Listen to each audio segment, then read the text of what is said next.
নমস্কার বন্ধুরা, আশা করি আপনারা সবাই ভালো আছেন। আমি অর্চনা চলে এসেছি আজকে নতুন একটা রেসিপি নিয়ে।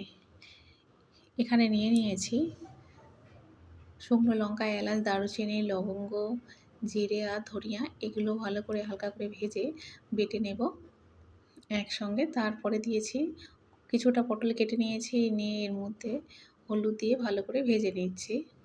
পটলগুলো একটু লাল লাল করে ভেজে নেব। পটল ভাজা হয়ে গিয়েছে, সেটা তুলে নিচ্ছি। তারপরে দিয়ে দিচ্ছি টুকরো করে কেটে রাখা আলু। এগুলো লাল লাল করে ভেজে নিতে হবে। আলু ভাজাটাও হয়ে গিয়েছে। এরপরে নেব একটা টমেটো কেটে রেখেছি, সেটাও একটু ভালো করে ভেজে নেব। কেটে রাখা টমেটোটা সেটাও দিয়ে দিলাম। এটাও একটু ভেজে নিতে হবে। টমেটো ভাজাটা হয়ে গিয়েছে। ভাজা টমেটোগুলো সেটাও তুলে রাখছি। টমেটোগুলো বেশ ভালো করে ভাজা হয়েছে, এটাও তুলে নিচ্ছি।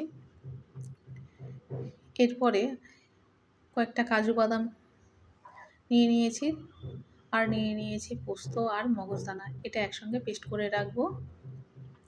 গরম তেলের মধ্যে শুকনো লঙ্কা আর তেজপাতা দিয়ে দিলাম। যেহেতু এটা নিরামিষ করব, তার পেঁয়াজ আর কিছুই দেব না। অর্ধেক চামচ পাঁচফোড়ন দিয়ে দিলাম। এবারে এর মধ্যে দেব অর্ধেক চামচ হিং দিয়ে দিচ্ছি। অর্ধেক চামচ এর মধ্যে হিং দিয়ে দিলাম।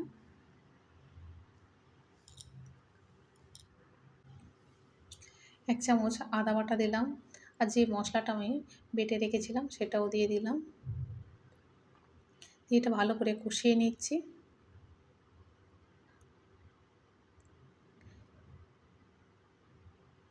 এটা এভাবে ভালো করে কষিয়ে নেওয়ার পরে এর মধ্যে দেব লাল লঙ্কার গুঁড়ো অর্ধেক চামচ, এক চামচ হলুদের গুঁড়ো দেব। দিয়ে এটা আরও একটু কষিয়ে নিতে হবে।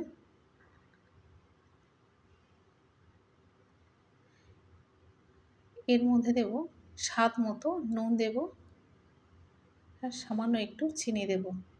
দিয়ে আরও একটু কষিয়ে নেব।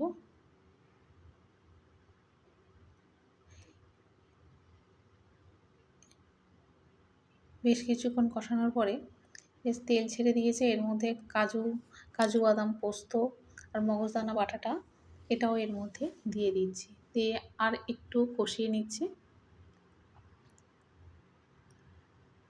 যে বাটিতে রেখেছিলাম বাটি ধোয়া জলও এর মধ্যে দিয়ে দিলাম। বাটিতে অনেকটা লেগেছিল, তার মধ্যে একটু জল দিয়ে সেটাও এর মধ্যে দিয়ে দিয়েছি। মশলাটা কষানো হয়ে গিয়েছে। আর ভেজে রাখা সবজি যেমন আলু, পটল এগুলো এর মধ্যে দিয়ে দিচ্ছি। একটু নাড়াচাড়া করার পরে এর মধ্যে জল দিয়ে দেব।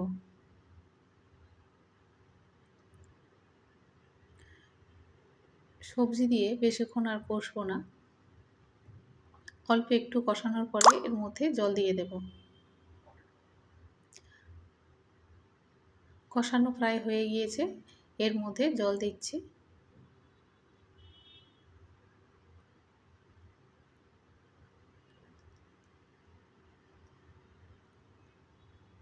জলটা ঢেলে দিলাম।